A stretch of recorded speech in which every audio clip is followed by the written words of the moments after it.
इस वीडियो के अंदर हम डिस्कस करेंगे इलेक्ट्रोमैग्नेटिक स्पेक्ट्रम के बारे में।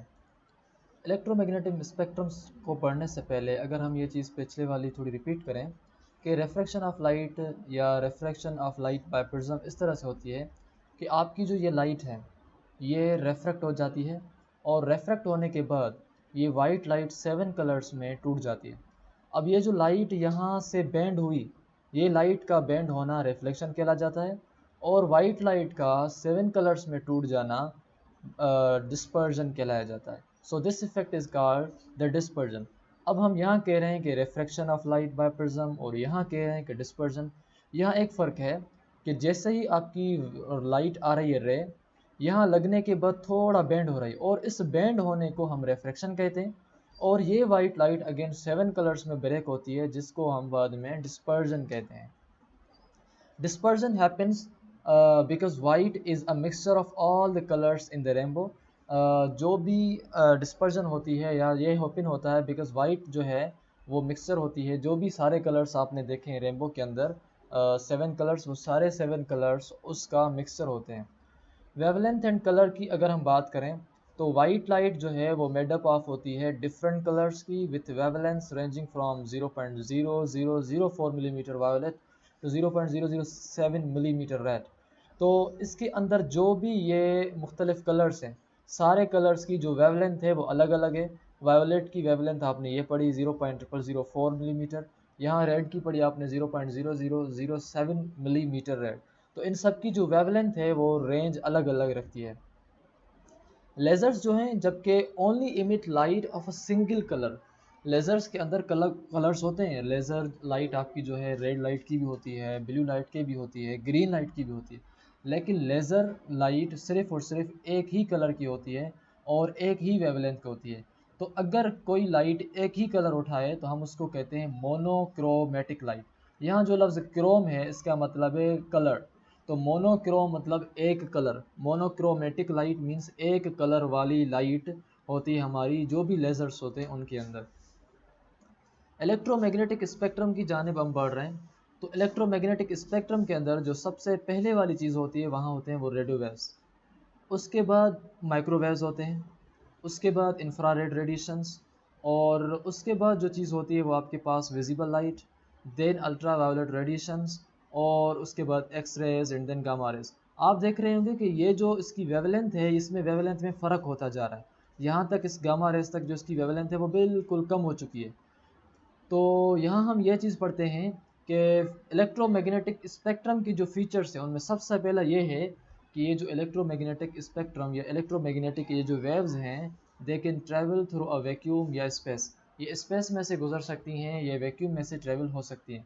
दूसरी इनकी बात यह है कि जब भी ये वैक्यूम में से गुजरेंगी तो वो गुजरेंगी at a speed of 3 kilometre per second. जब भी ये जो हैं किलो उसमें से गुजरेंगी वैक्यूम में से तो इनकी जो स्पीड होगी वो 3 लाख किलोमीटर पर सेकेंड, यानी कि एक सेकंड के अंदर वो लाइट 3 लाख किलोमीटर ट्रेवल करेगा। इसकी इतनी स्पीड होती है। तीसरी जो इलेक्ट्रोमैग्नेटिक स्पेक्ट्रम का फीचर है वो ये है कि दे ऑल और ट्रांसफ़र वेव्स। हमने पहले ट्रांसफ़र वेव्स पिछले वाले वीडियो में और लॉन्गिट्यूडनल वेव्स के दरमियान फ़र्क समझा था, वो यहाँ हमें समझ आ रहा है कि ये जो इलेक्ट्रोमैग्नेटिक स्पेक्ट्रम जो चीज़ें हैं वो ट्रांसफ़र वेव्स की वो होती हैं with oscillations at the right angles to the direction of the travel. अब ये चीज़ मैं आपको अगेन समझा दूँ कि ट्रांसफ़र वेव में क्या होता है कि आपकी जो पार्टिकल का मोशन होता है, वेव के पार्टिकल का मोशन या अपवर्ड होगा या डाउनवर्ड या अपवर्ड या डाउनवर्ड, लेकिन जो वेव का मोशन होगा वो आगे की तरफ होगा। पार्टिकल्स का मोशन ऊपर नीचे है लेकिन वेव का मोशन आगे की तरफ है। तो इसका मतलब ये हुआ कि पार्टिकल का मोशन और वेव का मोशन आपस में परपेंडिकुलर होते हैं इस ट्रांसफ़र वेव्स के अंदर, और ये जो भी इलेक्ट्रोमैग्नेटिक स्पेक्ट्रम है ये ट्रांसफ़र वेव ही होती हैं। चौथी जो इनका फीचर है इलेक्ट्रोमैग्नेटिक स्पेक्ट्रम का वो है कि इलेक्ट्रोमैग्नेटिक वेव्स जो हैं वो ट्रांसफ़र करती हैं एनर्जी एक जगह से दूसरी जगह तक। इनके ज़रिए से हम एनर्जी ट्रांसफ़र करते हैं इनके अंदर। रेडियो वेव्स की अगर हम वेवलेंथ की बात करें, यहाँ हम पहले वेवलेंथ पढ़ेंगे फिर उसके बाद हम यहाँ फ्रीक्वेंसी पढ़ेंगे।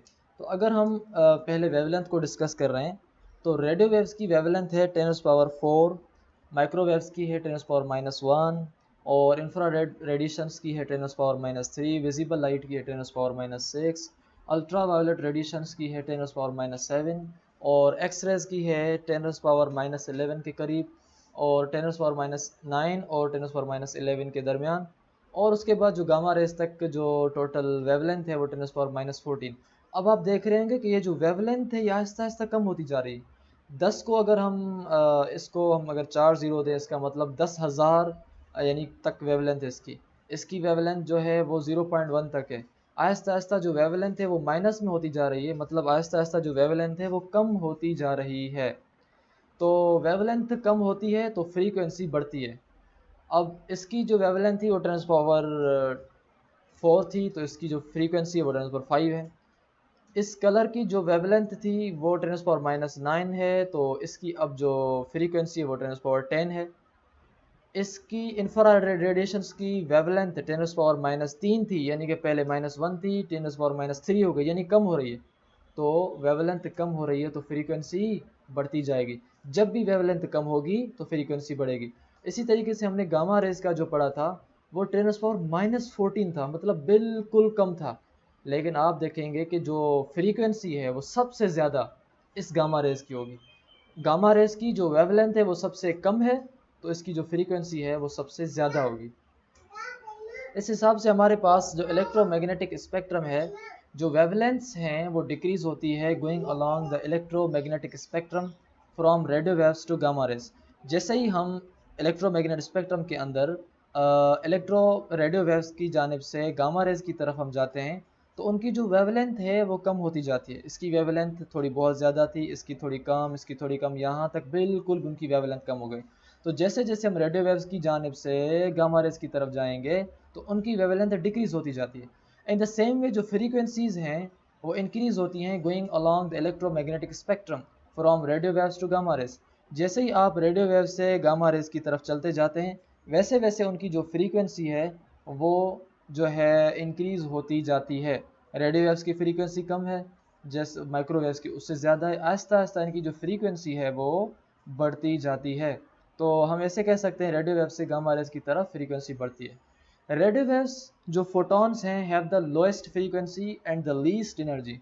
रेडियो वेव्स फोटॉन्स के तकरीबन बराबर हैं, या फोटॉन ही आप उनको कहें।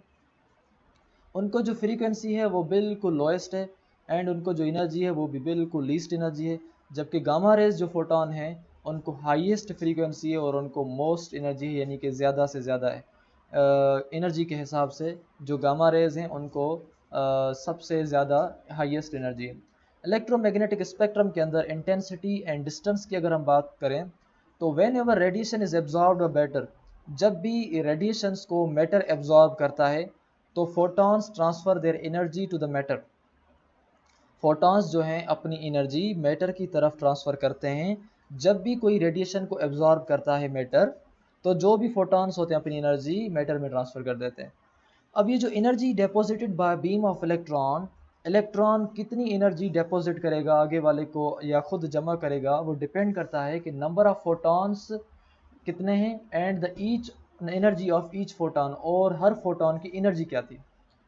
यानी कि जो भी फोटॉन्स आपके पास आएंगे, एक तो उन फोटॉन्स की एनर्जी क्या है और दूसरा ये कि उन फोटॉन्स का तादाद क्या है। जब दोनों तादाद ज़्यादा होंगे तो एनर्जी जारी बात है जो डिपॉजिट होगी वो भी ज़्यादा होगी। उसके बाद जो इंटेंसिटी है रेडिएशंस की, जो रेडिएशंस की शिद्दत है, means how much energy arrives at each square metres of सिन surface per second. Intensity radiations की हमें मालूम करके देती है या बताती है कि एनर्जी जो है वो कितनी अराइव हुई है at each square metre surface. हर सरफेस स्क्वायर मीटर के ऊपर कितनी जो है एनर्जी अराइव हुई है। फर्ज करें कि ये आपका एरिया है, ये वाला, इसके ऊपर हर मीटर स्क्वायर के ऊपर कितनी वाट एनर्जी आई वो हम कहेंगे, या कितनी एनर्जी आई वो हम कहेंगे कि हमारी इंटेंसिटी है। Intensity of a beam of radiation decreases with distance from the source. जैसे ही सोर्स दूर होता जाएगा उस हिसाब से जो बीम की रेडिएशंस हैं या इंटेंसिटी जो बीम की रेडिएशंस हैं वो कम होती जाएगी। फर्स्ट करें दो बल्ब हैं बिल्कुल आपके साइड में हैं और आपके दोनों ऊपर हैं, आपको गर्मी ज़्यादा महसूस होगी क्योंकि आपके ऊपर बिल्कुल बिल्कुल आपके ऊपर बल्ब हैं। अगर आप उन बल्ब से थोड़ा दूर हो जाएंगे, आपका डिस्टेंस बढ़ने की वजह से उन रेडिएशंस की जो इंटेंसिटी है आपके ऊपर अभी वो कम हो जाएगी। इसलिए हम कहते हैं कि the intensity of beam of radiations decreases with distance from the source.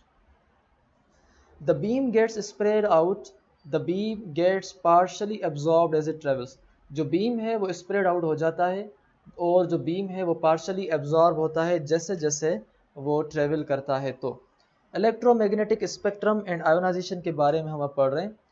कुछ जो हैं some high energy electromagnetic radiations जैसे कि अल्ट्रावायोलेट है, एक्सरेज हैं और गामा रेज हैं, जिनको हम आयोनाइजिंग रेडिएशंस कहते हैं। बिकॉज उनको हम आयोनाइजिंग रेडिएशंस इसलिए कहते हैं क्योंकि उनको इनफ एनर्जी है to remove an electron from an atom और मालिक्यूल। क्योंकि इनके पास इतनी एनर्जी है, अगर किसी एटम या किसी मालिक्यूल के पास से गुजरेंगे या उसको टच करेंगे तो उसमें से इलेक्ट्रॉन्स को रिमूव कर देंगे। और जैसे ही वो इलेक्ट्रॉन्स को रिमूव कर देंगे तो हम कहते हैं कि वो एटम आयोनाइज हो गया। तो ऐसी रेडिएशंस जो उन एटम्स को आयोनाइज करने के लिए इस्तेमाल हों, हम उनको कहते हैं आयोनाइजिंग रेडिएशंस, क्योंकि उनका काम ही दूसरे को आयोनाइज करना है। आयोनाइजेशन से पहले आपका एक फोटॉन आया, एक एटम या मॉलिक्यूल के ऊपर गिरा, और आफ्टर आयोनाइजेशन एक आपका जो फोटॉन है वो यानी कि एक इलेक्ट्रॉन चला गया, चेंज्ड एटम और मॉलिक्यूल। आपका जो एटम या मॉलिक्यूल है अभी वो चेंज हो गया।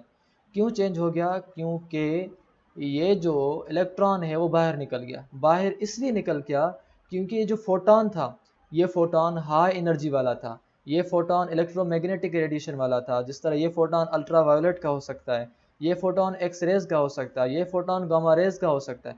अगर ये उनका था तो इसका मतलब ये कि इसने इलेक्ट्रॉन उनका भगा दिया। अगर उसने इलेक्ट्रॉन उनका भगा दिया तो अब ये जो एटम या मॉलिक्यूल है, ये एटम या मॉलिक्यूल अभी चेंज हो जाएगा। The photon hits the atom और molecule and removes an electron. Photon जो है वो एटम और मॉलिक्यूल को हिट करता है और उसमें से जो इलेक्ट्रॉन है उसको रिमूव कर देता है। If cells are exposed to ionising radiations, अगर हमारी बॉडी के जो सेल्स हैं, जो जिस्म के जो सेल्स हैं, अगर उनको हम आयोनाइजिंग रेडिएशंस दें, यानी कि उनको हम अल्ट्रावायोलेट रेडिएशन दें या एक्सरे दें या गामा रे दें, तो वो डैमेज कर सकती हैं हमारी डीएनए को भी। डीएनए को डैमेज कर सकते हैं। In the nucleus of the cell, cell के न्यूक्लियस के अंदर जो है डीएनए को डैमेज कर सकती हैं। दिस कैन काज म्यूटेशंस, इसकी वजह से सेल के अंदर तब्दीलियाँ आ जाएंगी, म्यूटेशंस आ जाएंगी। And the cells divide constantly without control, और जैसे ही ये सब हो जाएगा तो उसके बाद जो सेल्स हैं वो कंटिन्यूसली कॉन्स्टेंटली डिवाइड होते जाएंगे और इंक्रीज होते जाएंगे बगैर किसी कंट्रोल के। और जब सेल आपके बढ़ते जाएं, जब आपके सेल आपके कंट्रोल में ना हो, जब आपके सेल खुद ब खुद बढ़ रहे हैं, खुद ब खुद उनके अंदर कोई म्यूटेशंस चेंजेस आ रही हैं, तो ऐसी बीमारी को हम कैंसर कहते हैं। Very high doses of ionising radiations can kill cells. यहाँ तक कि अगर आपकी आयोनाइजिंग रेडिएशंस बहुत ज़्यादा होंगी तो वो आपके सेल्स को भी किल कर सकती हैं। Excessive exposure to UV radiations, हमारे जो सूरज से जो हमें रेडिएशंस मिलती हैं उनमें से यूवी रेडिएशंस भी कुछ होती हैं। That can lead to sunburn और इवन स्किन कैंसर, जिसकी वजह से हमारी स्किन जो है जल सकती है। या अगर हम ज़्यादातर गर्म हीट के अंदर, गर्म सूरज के अंदर अगर हम रहेंगे तो हमें स्किन कैंसर भी हो सकती है। इसको हम कहते हैं कि increased exposure is equal to more damage. जितना जितना एक्सपोजर जो है वो बढ़ता जाएगा, यानी कि जितना जितना आप उस रेडिएशंस के सामने रहेंगे, जितना आप उनके माहौल में रहेंगे, उतना आपको डैमेज ज़्यादा होगा। इलेक्ट्रोमैग्नेटिक स्पेक्ट्रम तो है, लेकिन उसके अब हमने पढ़ने कुछ डेंजर्स। एक्सरेज को वैसे तो हम इस्तेमाल करते हैं use by radiographers in hospitals to check for broken bones. हम क्या करते हैं कि रेडियोग्राफर्स, यानी कि ऐसे ग्राफ, ऐसे पिक्चर्स जो रेडियो के ज़रिए निकले, यानी कि जो रेडियो वेव्स के ज़रिए निकलें, हम उनको कहते हैं एक्स रेज। रेडियो को हम वैसे रेडियो वेव नहीं, बल्कि हम रेडियो को रेडिएशंस यानी रेज कहते हैं, वेव्स कहते हैं, इलेक्ट्रोमैग्नेटिक स्पेक्ट्रम का कोई हिस्सा कहते हैं। एक्सरेज को हम यूज़ करते हैं रेडियोग्राफर्स के अंदर। जो रेडियोग्राफर हम उनको कहते हैं जो हमारी एक्सरे लेते हैं। फिर वो हमें क्या करते हैं कि हमारी बोन्स को चेक करते हैं कि कहीं से टूटी हुई तो नहीं है। अगर टूटी हुई नहीं है तो वो टूटने के लिए बैठे हैं। एक्सरेज पास ईजिली थ्रू फ्लैश, जिस्म में से जो एक्सरेज हैं वो आराम से पास हो जाते हैं, but are absorbed by denser materials like bone and metal. X-ray हमारे जिस्म में से, हमारे फ्लैश में से आराम से गुजर जाते हैं, मगर एक्स रेज हमारी हड्डियां जो हैं वो उनको एब्जॉर्ब कर देती हैं, क्योंकि हमारी हड्डियां डेंसर मटेरियल हैं। डेंसर मटेरियल होने की वजह से वो एब्जॉर्ब हो जाती है। अगर हमारी हड्डियों में कोई मेटल होगा तो मेटल भी उन रेडिएशंस को एब्जॉर्ब कर देगा, या कहीं भी मेटल होगा तो एक्सरेज को वो एब्जॉर्ब करता है। इसी वजह से मेटल को वो लाइट एब्जॉर्ब कर रही है, तो इसी वजह से हम एक्सरे इमेजिंग को इस्तेमाल करते हैं एयरपोर्ट्स के अंदर भी। एयरपोर्ट्स के लिए हम इसलिए इस्तेमाल करते हैं ताकि हम to contents of the bags जो हैं, कि बैग्स के अंदर कौन से कंटेंट्स हैं, कहीं बैग के अंदर, जो एरोप्लेन के अंदर हम बैग डाल रहे हैं उसके अंदर कोई लोहा तो नहीं है। अगर लोहा होगा तो हमारा सारा का सारा नीचे एक्सरे के अंदर वो लोहा दिखाई देगा, अगर कोई हथियार होगा तो हमारे एक्सरे के अंदर हथियार दिखाई देगा। तो एयरपोर्ट्स के अंदर हम सबका सामान चेक नहीं कर पाते कभी कभार, तो हम एक्सरे इमेजिंग को इस्तेमाल करते हैं। प्रिकॉशंस ये हैं कि रेडियोग्राफर्स वेयर लेड एप्रॉन्स और stand behind concrete to protect themselves. Radiographers जो हैं वो लेड मटेरियल है उसके एप्रॉन्स होते हैं, या वो स्टैंड करते हैं behind concrete to protect themselves. अगर कोई रेडियोग्राफर यूज़ करता है एक्सरे को, तो उसको चाहिए कि ये हैंड ग्लव्स पहने जो लेड एप्रॉन्स के होते हैं, और उसके बाद उसको चाहिए कि वो कंक्रीट के पीछे जो है वो बिहाइंड खड़ा हो जाए, ताकि उसको डायरेक्ट एक्सपोजर ना हो वेव्स का। दूसरी तरफ है हमारे पास माइक्रोवेव्स। माइक्रोवेव्स को हम इस्तेमाल करते हैं to send signals between mobile phones and mobile phone masts. Mobile phones के ज़रिए से हम एक सिग्नल्स जो है वो शेयर करते हैं। तो मोबाइल फ़ोन्स जो सिग्नल्स यूज़ करती हैं वो माइक्रोवेव्स कहलाई जाती हैं। When you make a call on your phone emit microwave radiation. जब भी आप फ़ोन चलाते हैं तो आपका जो फ़ोन है वो माइक्रोवेव रेडिएशंस को इमिट करता है। उसमें से कुछ जो रेडिएशंस हैं are absorb by your body and may cause heating of body tissues, और उसी की वजह से हो सकता है कि आपके जो बॉडी टिश्यूज़ हैं वो हीट हो जाएं, क्योंकि वहाँ से जो माइक्रोवेव रेडिएशंस निकल रही हैं वो आपकी बॉडी उनको एब्जॉर्ब कर रही है। और जब रोज़ाना के बेसिस पर अगर उनको वो एब्जॉर्ब करती रहेगी तो आपकी बॉडी के टिश्यूज़ के अंदर मसला आ सकता है, and may cause heating of the body tissues. This heating could result in medical conditions. वो मेडिकल कुछ कंडीशंस हो सकती हैं, पॉसिबली इंक्लूडिंग कैंसर। कैंसर भी मुमकिन हो सकती है, मगर एक चीज़ है कि इसके कोई वाज़ेह शवाहिद नहीं मिले। रिसर्चर्स ने कुछ ये खदशा ज़ाहिर किया है कि हो सकता है कि जो मोबाइल के सिग्नल होते हैं 5G के 10G के, वो आपकी बॉडी को रेडिएशंस लगा लगा के कैंसर दे सकते हैं। लेकिन काफ़ी जो दूसरे रिसर्चर्स हैं वो इस बात की मुखालफत कर रहे हैं, कह रहे हैं कि कोई मसला नहीं है, लगे रहो बेटे। तो there is no conclusive evidence, कोई भी ऐसी कंक्लूसिव एविडेंस नहीं है। हाँ, रिसर्च ज़रूर कुछ मौजूद हैं जो इसकी मुखालफत करती हैं।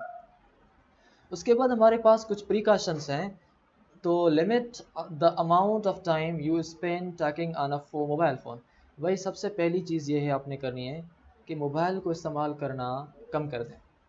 और बड़ी बात तो ये है कि आप अभी लेक्चर भी मेरा मोबाइल पे सुन रहे हैं, तो मोबाइल को मुफ्त में दूसरों के साथ बात करने के लिए छोड़ दें।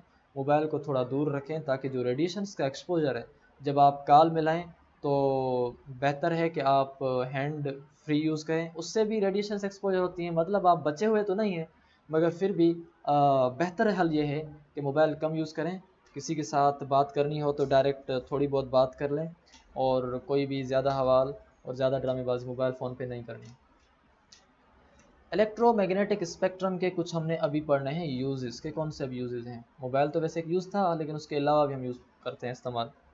जिस तरह जो रेडियो वेव्स हैं हम उनको ब्रॉडकास्टिंग के लिए इस्तेमाल करते हैं, कम्युनिकेशन के लिए इस्तेमाल करते हैं, सेटेलाइट के लिए इस्तेमाल करते हैं, यानी कि जो सेटेलाइट ट्रांसमिशन है उसके लिए हम रेडियो वेव्स को इस्तेमाल करते हैं।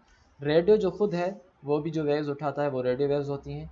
और उसके बाद जो माइक्रोवेव्स हैं, माइक्रोवेव्स को हम इस्तेमाल करते हैं कुकिंग में। आपने पढ़ा होगा, माइक्रो सुना होगा या इस्तेमाल किया होगा, माइक्रो ओवन जो है, ये जो खाना गर्म करते हैं, ये हमारे माइक्रो ओवन माइक्रोवेव्स की मदद से ही चीज़ों को हीट करते हैं।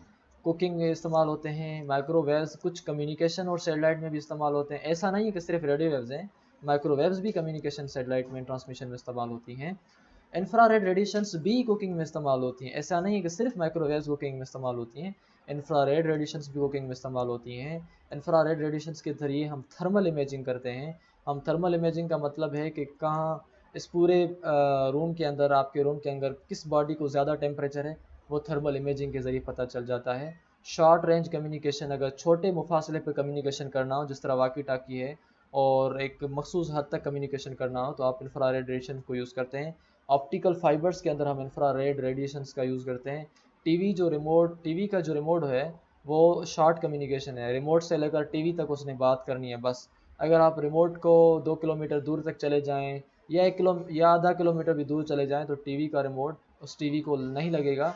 और तो इस वजह से, क्योंकि इंफ्रारेड रेडिएशंस की जो रेंज है वो बिल्कुल छोटी है।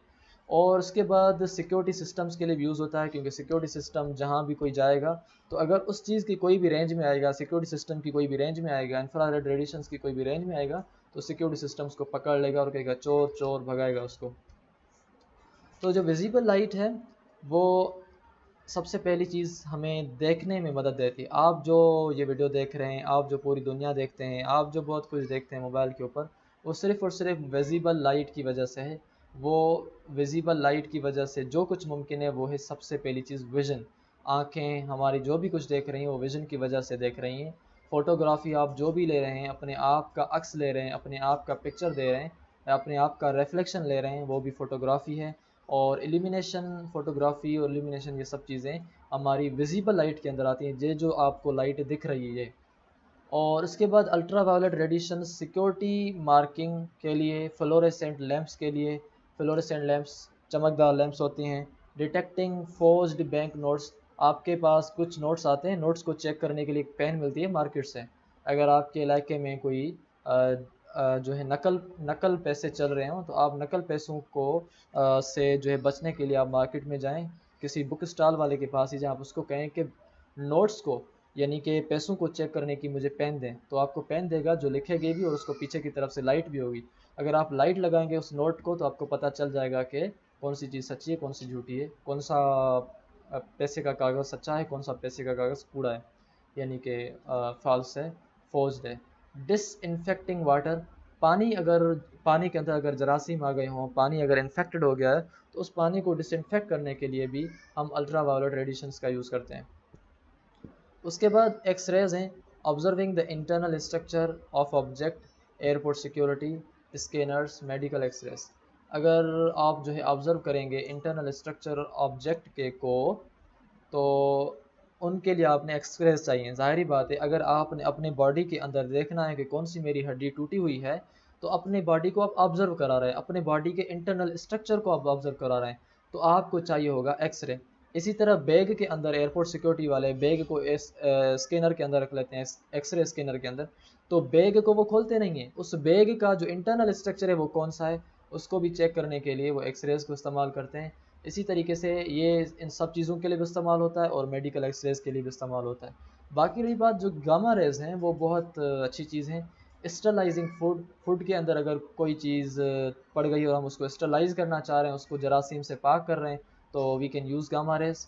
एंड मेडिकल इक्विपमेंट्स को भी अगर आपने स्टरलाइज करना है, उनको साफ़ करना है, मेडिकल आप इक्विपमेंट्स के साथ, महंगे इक्विपमेंट्स हों और आपने उनके साथ ऑपरेशन की, अब आप कह रहे हैं कि मैं मेडिकल इक्विपमेंट्स को अभी धोऊं, तो मेडिकल इक्विपमेंट्स इतने छोटे हैं, आप उनको धोएंगे कैसे? आपको क्या पता, वो बाहर से आप कोई दुकान से वो तो नहीं लेके आएंगे, छानी लेके आप उसको रगड़ेंगे कि अभी मैं इसको वो साफ़ करता हूँ, आप उसको रगड़ेंगे तो वो ख़राब भी हो सकता है। इसलिए जो है, आप स्टरलाइज करने के लिए, मेडिकल इक्विपमेंट्स को धोने के लिए आप गामा रेज का इस्तेमाल करते हैं। नो वाटर, किसी भी वाटर की ज़रूरत नहीं है, आप रेज़ को इस्तेमाल करके आप उसको धो सकते हैं। और detection of cancer and it's treatment, gamma rays cancer की ट्रीटमेंट को इस्तेमाल करने के लिए भी इस्तेमाल होते हैं। अगर कैंसर के सेल्स बढ़ रहे हों, तो उन कैंसर के सेल्स को जलाने के लिए, उस के सेल्स को आगे बढ़ने को रोकने के लिए हम गामा रेज इस्तेमाल करते हैं, उससे हम उनको जला के हम उनको ख़त्म कर देते हैं। तो कैंसर की ट्रीटमेंट के लिए, कैंसर को डिटेक्ट करने के लिए हम गामा